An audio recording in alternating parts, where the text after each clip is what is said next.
Nós estamos estudando Efésios e no capítulo 3 nós vimos a intermediação de Deus usando o apóstolo Paulo para alcançar os crentes, inclusive você e eu.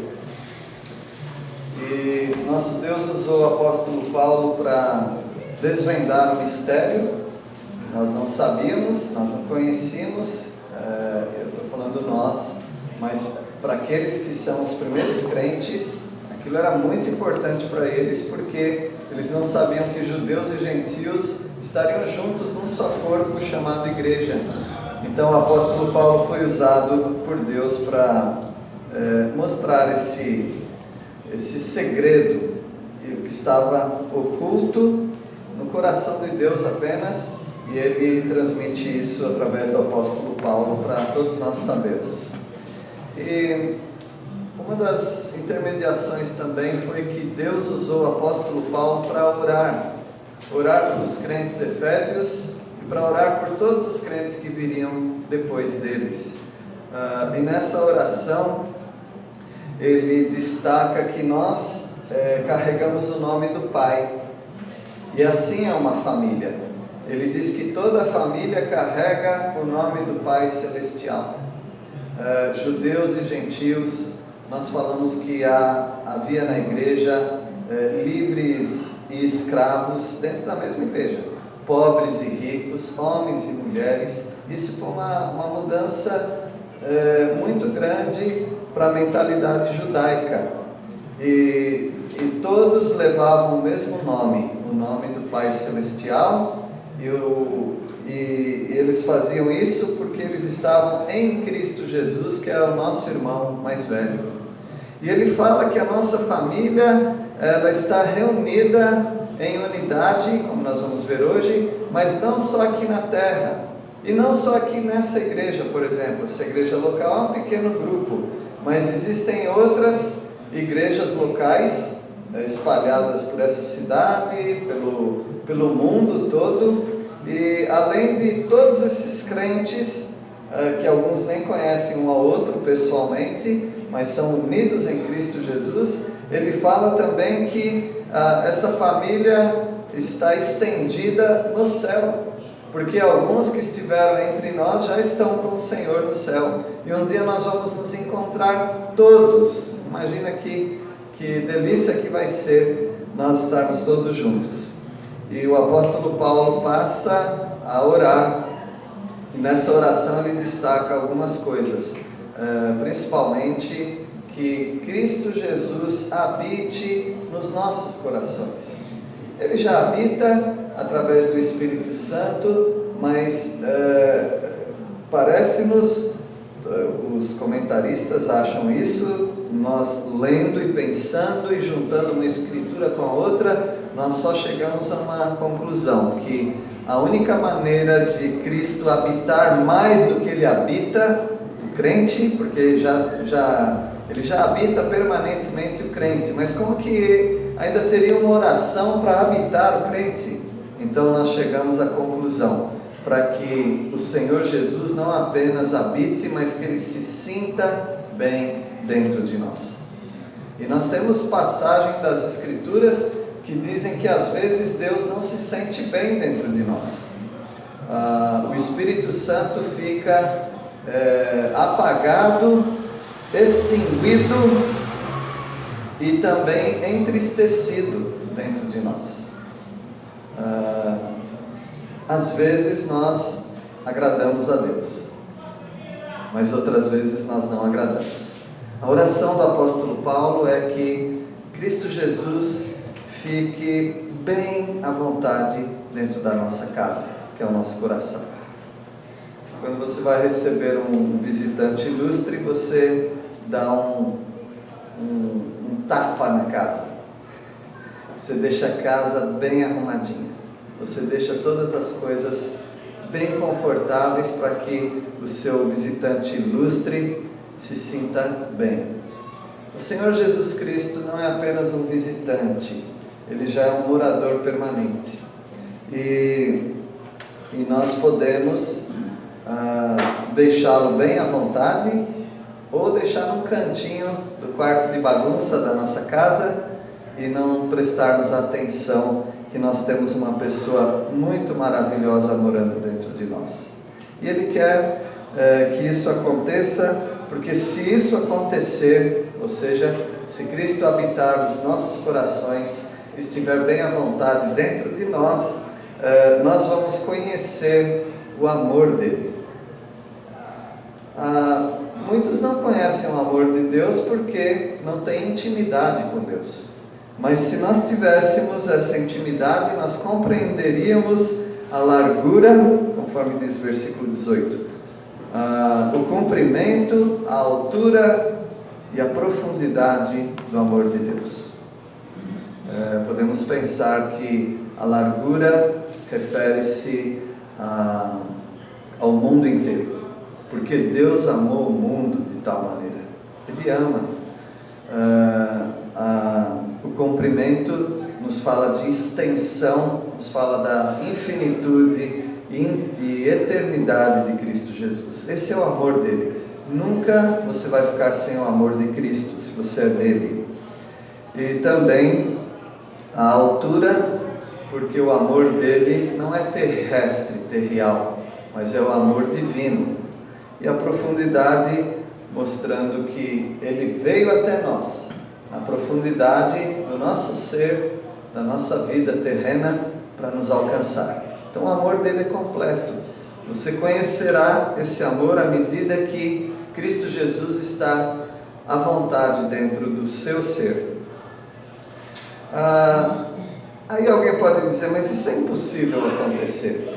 Eu concordo, isso é impossível acontecer, porque eu estou mais à vontade comigo mesmo do que com Cristo Jesus dentro de mim. Cristo Jesus dentro de mim, às vezes é um incômodo. Estou sendo bem franco com os irmãos, porque talvez seja essa mesma atitude sua. Cristo Jesus pode se tornar um incômodo. De que maneira? De muitas maneiras. Porque o Senhor Jesus, Ele fala coisas que quando você estudar, até Pedro reclamou. Nós vamos estudar sobre Pedro, né? Nós vamos aprender na gincana bíblica, como é que chama? Desafio bíblico. O apóstolo Pedro era alguém que teve muito conflito com as coisas que Jesus falou. E assim nós somos também. Por exemplo, o Senhor Jesus disse que se alguém te maltratar, abençoe essa pessoa. Isso já é incômodo para mim.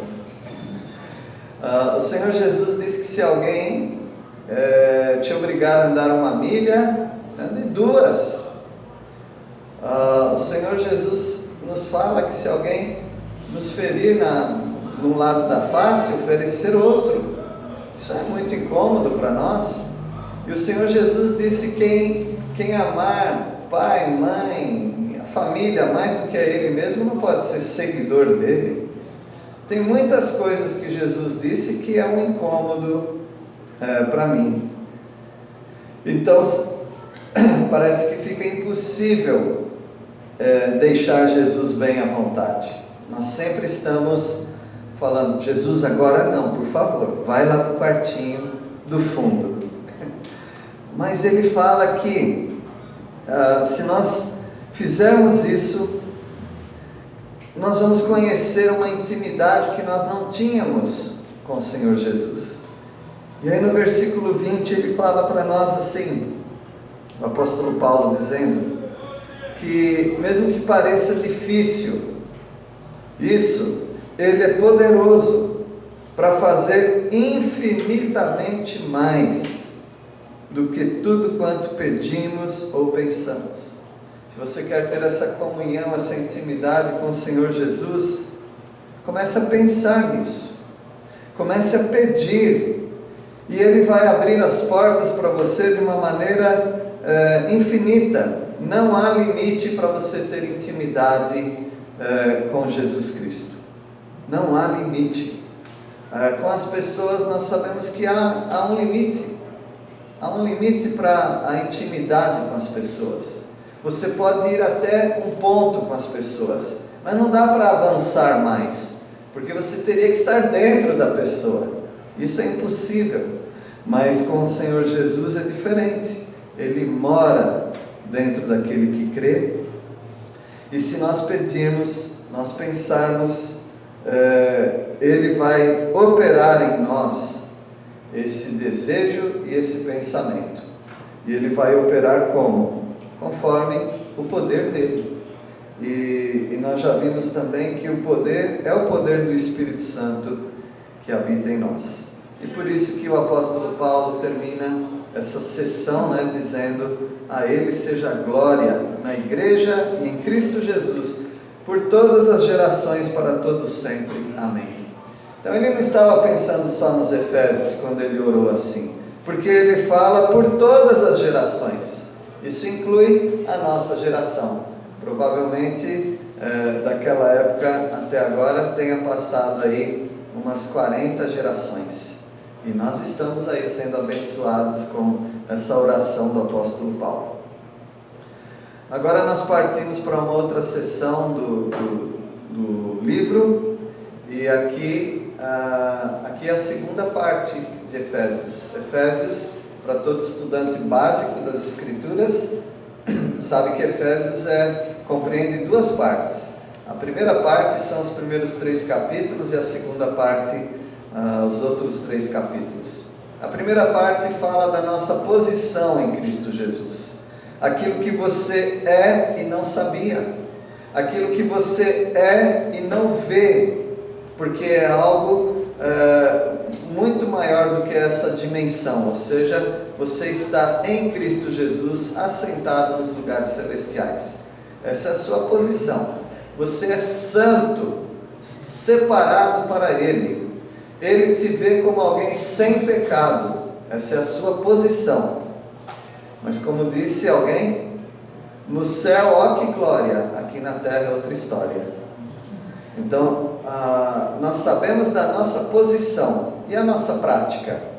A nossa prática deve condizer, deve harmonizar com aquilo que nós somos diante dele. E aqui vem a parte mais fácil de compreensão, só que mais difícil no sentido de prática, porque tudo que acontece, capítulo 4, 5 e 6, quando ele nos manda fazer alguma coisa, é impossível. É impossível eu obedecer se o Espírito Santo não controlar a minha vida. Por isso a importância da primeira parte é mostrar a nossa posição em Cristo Jesus.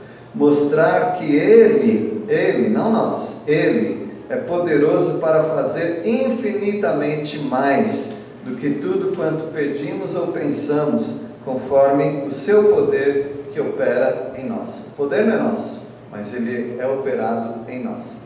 Vamos então estudar o capítulo 4, os primeiros versículos, e nesse capítulo eu quero usar um tema sobre encontros com Deus.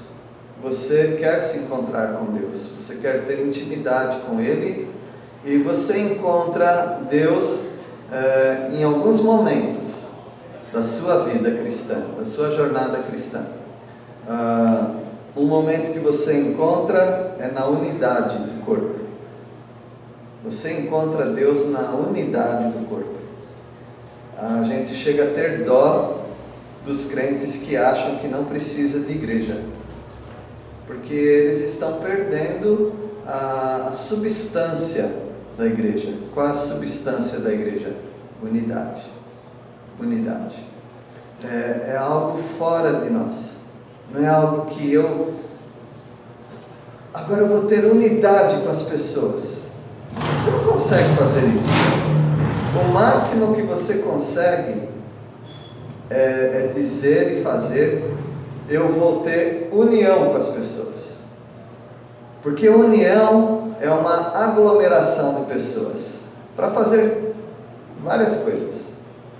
E nós temos união. União é coisa fácil de fazer. É só marcar um dia, um local e um horário, e as pessoas estarem presentes ali. Ali você tem uma união. Mas unidade você não consegue. Porque unidade não é ajuntamento. Unidade é essência. Como é que eu vou ter a mesma essência que você? Eu tenho pensamentos diferentes que os seus. Eu tenho predileções diferentes que as suas. Eu não tenho a mesma formação que você. Tudo contribui para eu ter afinidade com algumas pessoas e com outras não. Mas se tem um engano na vida cristã, é essa palavra chamada afinidade. Esse é o maior engano da vida cristã. Porque toda vez que você fala no corpo de Cristo, tá? Toda vez que você fala, eu tenho afinidade com essas pessoas, imediatamente você está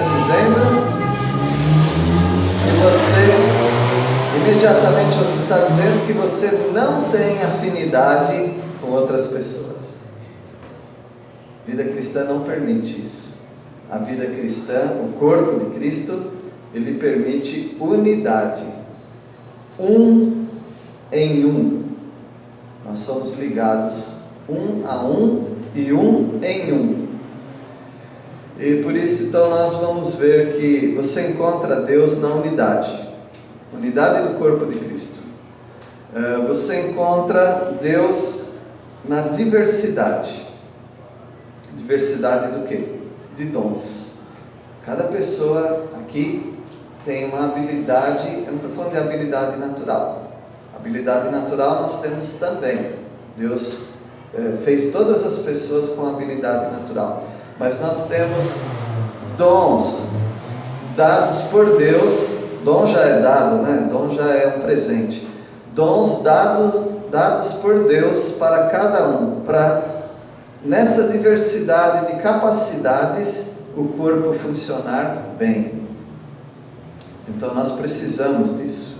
Por exemplo, nosso corpo físico, nós temos vários membros. E esses membros, eles são diversos. Eles têm uma diversidade de função dentro do mesmo corpo. E isso nos ajuda muito. Como é que eu vou coçar o nariz, né? Eu preciso de alguém nesse corpo que vá até o nariz e coce o meu nariz. Nós precisamos de todas as partes do nosso corpo. Então, você vai encontrar Deus nessa diversidade de dons. E você encontra Deus também na novidade. Novidade do quê? De vida. Agora nós temos uma vida nova, uma vida diferente. O apóstolo Paulo disse em 2 Coríntios 5,17 que as coisas antigas já passaram, eis que tudo se fez novo. Há uma novidade de vida. Então o crente encontra com Deus na unidade, na diversidade e na novidade. Tá bom? Então nós vamos ver isso. E não vai dar para estudar tudo agora, evidentemente, mas nós vamos começar. Como você encontra Deus na unidade do corpo de Cristo. No versículo 1 nós vamos ver que nós somos chamados para esta unidade. É uma vocação nossa. Vocação quer dizer chamado. Bom, nós falamos que algumas profissões não são nem profissão, são vocação. Dada a entrega que alguém faz por causa daquela profissão. Então algumas pessoas elas são tão entregues para o que elas fazem que hoje nós estamos disputando com as eleições, tá bom, gente? Por isso que tem uns barulhos por aí. Mas algumas pessoas são tão entregues naquilo que elas fazem que a gente chega a dizer, ele nasceu para aquilo. Né? Hoje nós cantamos para te adorar foi que eu nasci, né? Eu nasci para te adorar. O crente, ele já é predeterminado a fazer o que Deus quer. E antes de mais nada, antes de fazer qualquer coisa, você quando se converteu, você já foi chamado, você foi arrastado, você foi transportado das trevas para a maravilhosa luz de Cristo Jesus. Você sabe quem estava nas trevas? Você lembra quem era, né? Além do mundo, de Satanás, dos seus desejos e os seus amigos. Você é transportado de lá para a luz. Sabe quem está na luz? Jesus Cristo, a palavra de Deus e os irmãos. Você é transportado. Como que isso aconteceu? Você não viu acontecer. Agora, na prática, isso está acontecendo diariamente. Uma vez, alguém já perguntou isso para mim, mas eu estou usando uma pergunta que alguém fez para outra pessoa em outro tempo.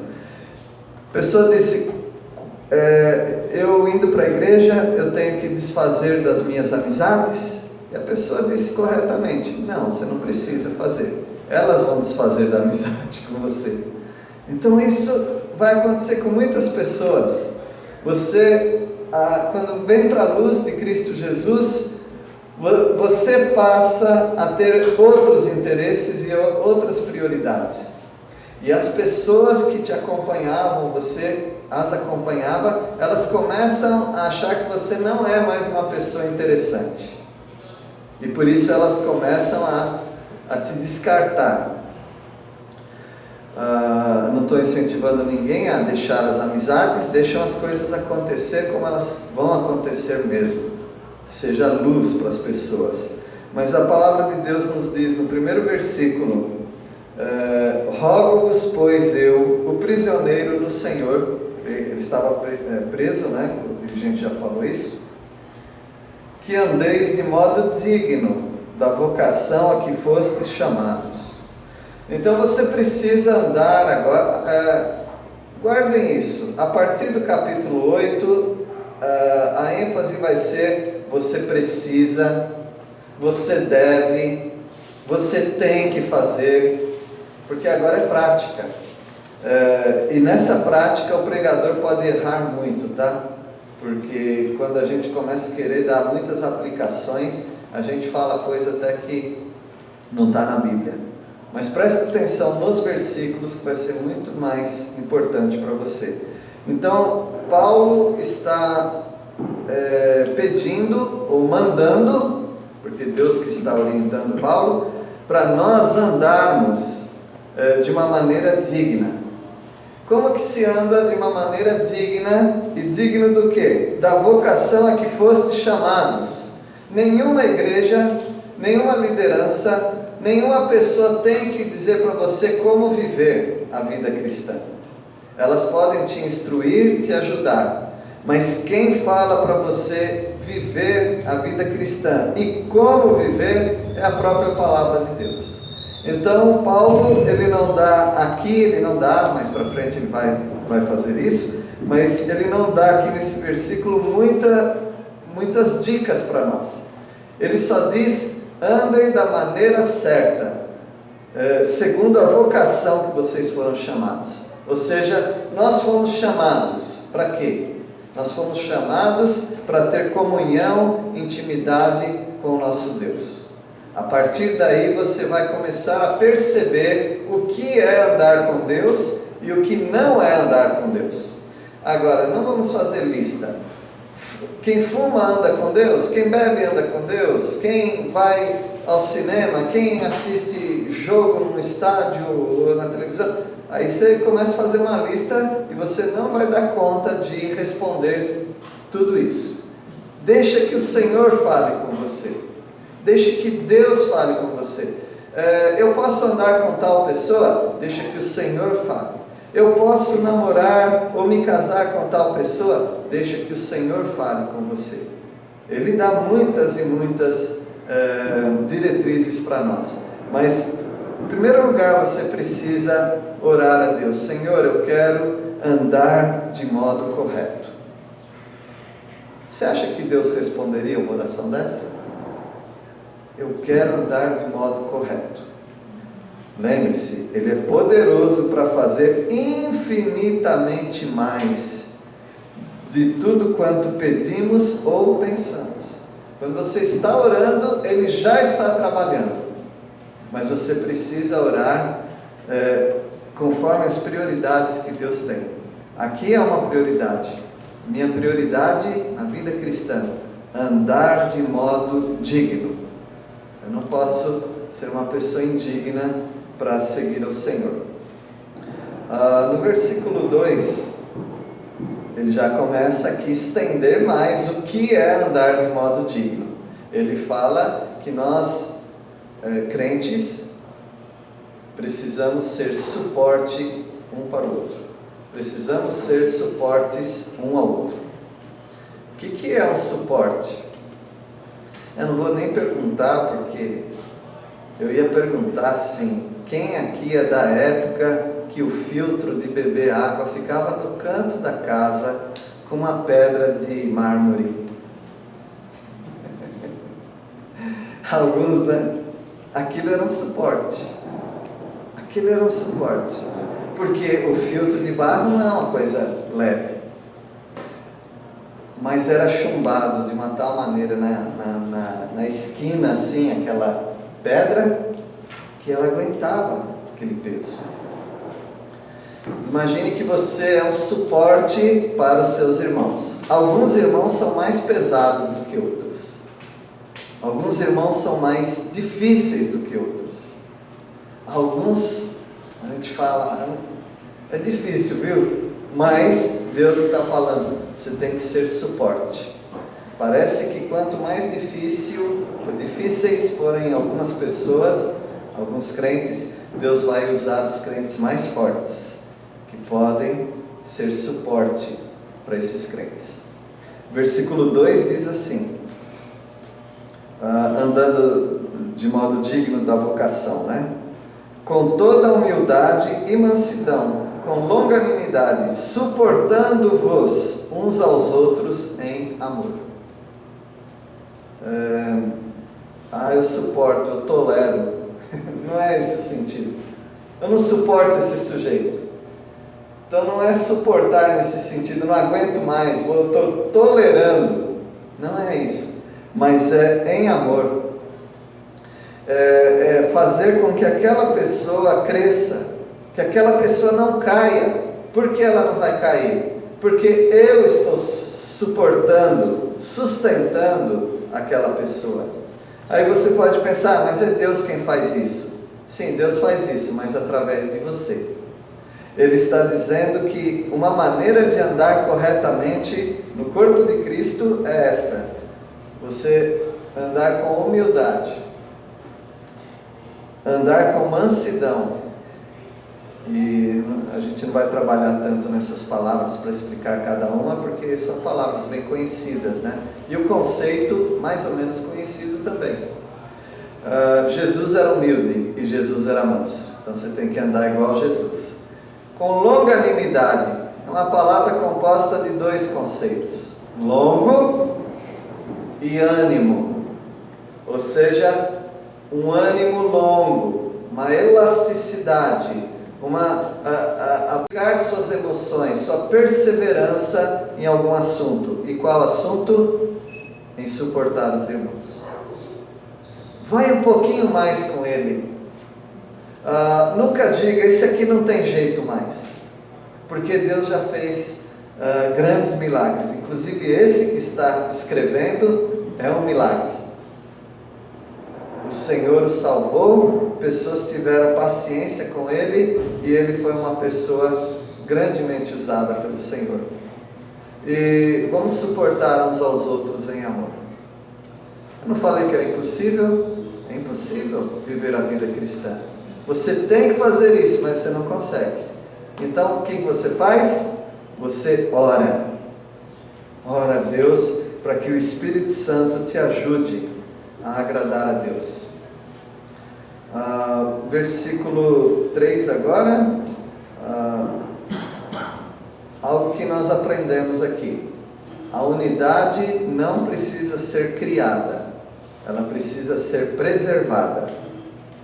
União você pode criar, unidade você não consegue criar. Unidade já existe. já foi criada por alguém. Agora você tem que preservar isso. E nós vamos ver como que preserva essa unidade. Mas o versículo 3 começa com uma palavra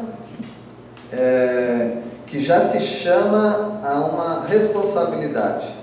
Esforçando-vos.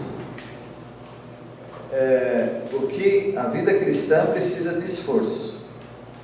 Aliás, tudo precisa de esforço. Todas as coisas que você faz precisa de dedicação, renúncia e esforço. Esforçando-vos, já estava bom só essa palavra, mas aí ele repete a ideia. Esforçando-vos diligentemente. Quer dizer, sem preguiça. Você tem que pegar isso com força. Aqui quem faz exercícios físicos, todos vocês, né? Regularmente, quase todos vocês. E os que falham de vez em quando, todos vocês. Exercício físico é assim. E é bom não parar. Porque quando você para, você não consegue voltar com todo o ânimo. E o exercício físico é uma coisa muito, muito ingrata. Porque ele dá um resultado e você fica animado. Mas se você parar e retornar, você perdeu os seus resultados. Então o exercício físico é uma coisa muito ingrata. Mas a vida cristã não é diferente de exercício físico. Porque o apóstolo Paulo fala em 1 Timóteo 4:8, e ele fala: o exercício físico para nada aproveita. Não é que não para nada aproveita, porque ele usou muitas ilustrações de exercício físico, mas em comparação com a vida espiritual, o exercício físico fica lá para trás. Se você acha exercício físico difícil, você precisa engrenar no exercício espiritual. É muito mais difícil, porque tudo concorre contra. Eu começo a ler a Bíblia e meu pensamento não fica aqui, ele começa a divagar. Eu começo a querer ajudar alguém, logo vem o orgulho. Eu começo a querer orar a Deus e logo eu estou impondo para Deus a minha vontade. Tudo concorre para eu não andar no exercício e na prática espiritual. Por isso ele fala: esforçando-vos diligentemente. Para fazer o quê? Por preservar a unidade do Espírito no vínculo da paz. Você tem que fazer um esforço para preservar a unidade. Como eu disse, você não cria a unidade. A unidade já foi criada. Quando ela foi criada? Em Cristo Jesus na cruz. Ele disse quando certos gregos queriam falar com ele antes da crucificação, e ele não atendeu aos gregos. Eles queriam ver Jesus, mas ele não se permitiu. Ele falou que não, ele não vai falar com eles agora, mas ele disse: quando eu for levantado, crucificação, quando eu for levantado, atrairei todos a mim. Na cruz de Cristo Jesus, nós fomos imediatamente atraídos para Ele, aqueles que creram. E aqueles que creram imediatamente já foram colocados dentro do corpo de Cristo. Você não precisou fazer esforço nenhum para isso. Agora que você está dentro do corpo de Cristo, tem algumas coisas importantes para você pensar. Eu quero pensar, modo prático, tá? E talvez eu vou errar algumas aplicações daqui até o capítulo 6, mas a gente, pela graça de Deus e oração, a gente vai tentando mostrar algumas coisas. Primeira coisa que você tem que fazer ao ser salvo por Cristo Jesus, porque você foi colocado no corpo de Cristo, é imediatamente procurar uma igreja. Você precisa procurar uma igreja, que é o corpo de Cristo, lógico, mas é um corpo local, muito importante. Você sabe quem me carregou para essa igreja aqui? Foi minha esposa. Minha esposa carregou. Eu fiquei 2 anos sem querer vir nessa igreja. 2 anos, não é porque eu era incrédulo, tá? É porque eu já era membro de outra igreja, E eu era professor numa escola bíblica, então estava tudo bem. Mas ela falou, não, a gente precisa frequentar uma igreja. Mas eu dou aula todo dia, eu estou todo dia mexendo com os assuntos espirituais. Não, a gente precisa frequentar uma igreja por causa dos filhos.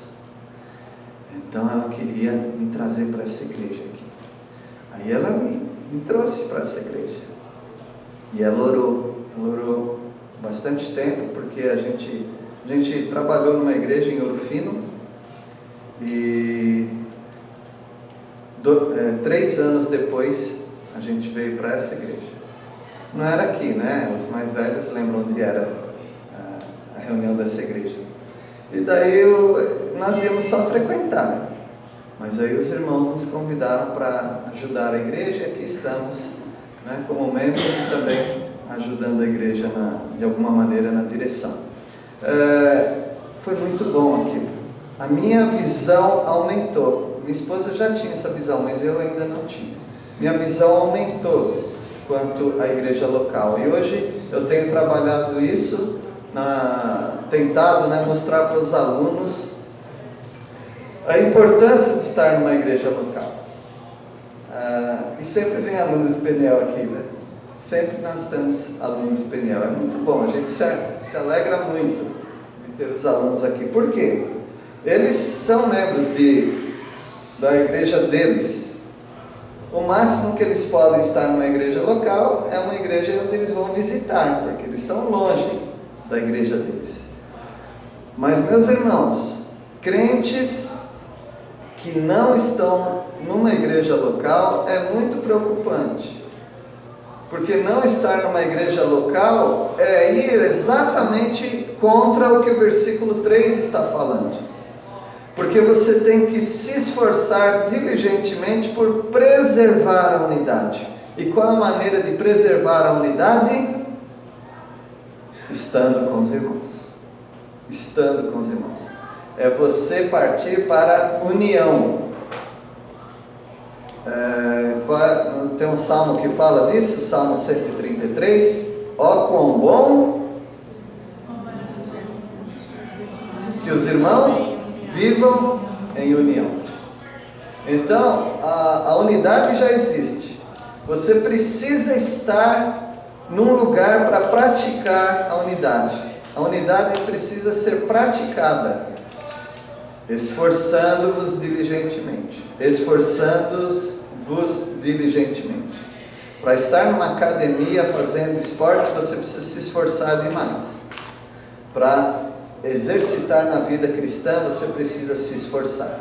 E o primeiro esforço é ir à igreja. Não tem que ser essa igreja, tá bom? Não tem que ser essa igreja, mas tem que ser alguma igreja que pregue a palavra de Deus, como você creu. As pessoas que não podem estar na igreja, elas precisam, na sua igreja não de origem, mas sua igreja de membresia, porque nós temos membresia, né? Elas precisam estar regularmente numa igreja. Eu tenho encontrado, você também, ao longo dos anos, várias pessoas, crentes, que visitam igrejas. É tão gostoso visitar igrejas, né? Você pega vários estilos de igrejas, é muito bom estar nas igrejas. Mas se você não estiver numa igreja, você não consegue preservar a unidade. Por quê?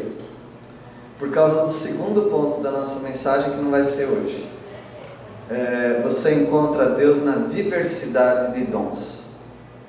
Pessoas que não estão numa igreja constantemente, elas não conseguem exercer os dons delas, porque ela não vai ser convidada para exercer os dons.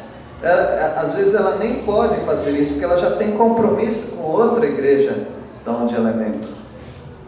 Então as pessoas precisam ver Deus nas igrejas. Há um movimento forte dos sem igreja, porque eles acham que não precisa, mas você não consegue praticar na sua casa aquilo que você pratica na igreja. É na igreja que você preserva a unidade, que você se torna útil para as pessoas. E é na igreja onde a novidade de vida é cobrada.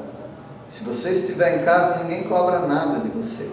Mas toda vez que você vem na igreja, sempre tem alguém, um pregador, falando o que você tem que fazer, através da palavra de Deus.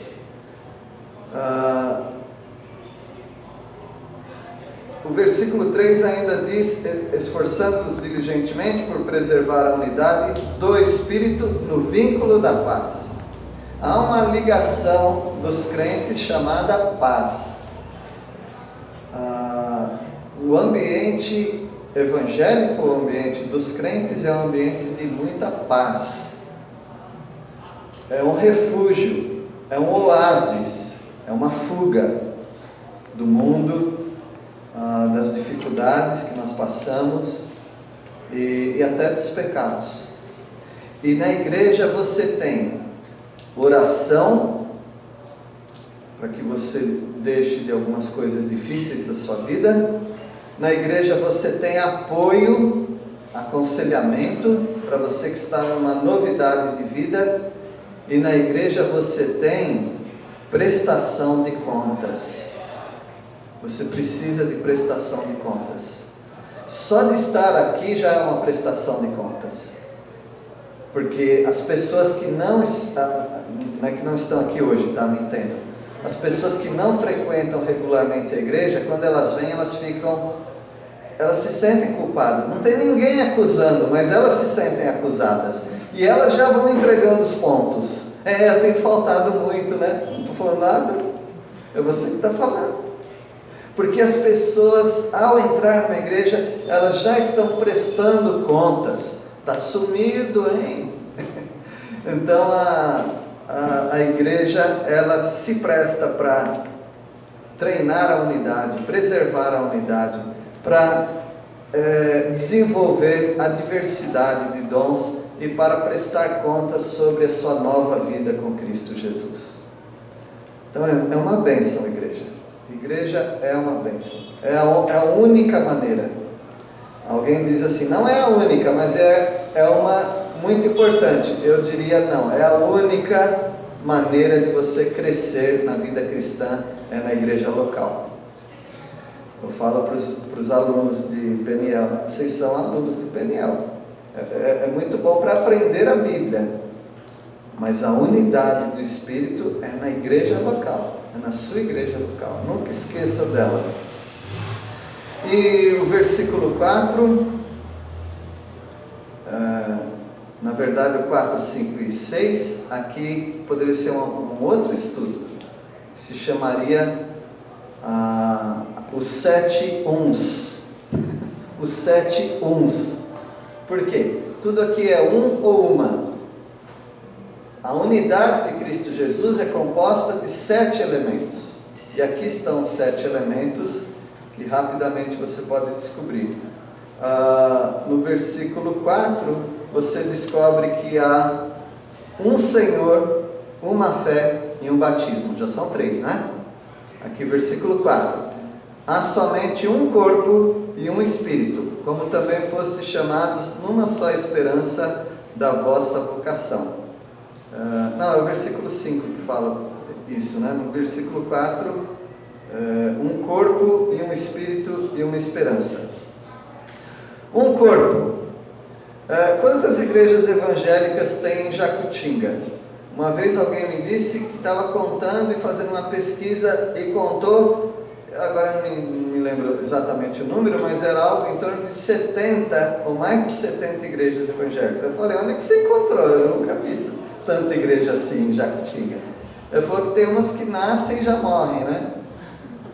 Mas tem várias igrejas evangélicas. Mas veja, a Bíblia diz que há só um corpo. Não importa quantas igrejas tenha, mas todas as que são em Cristo Jesus é um só corpo.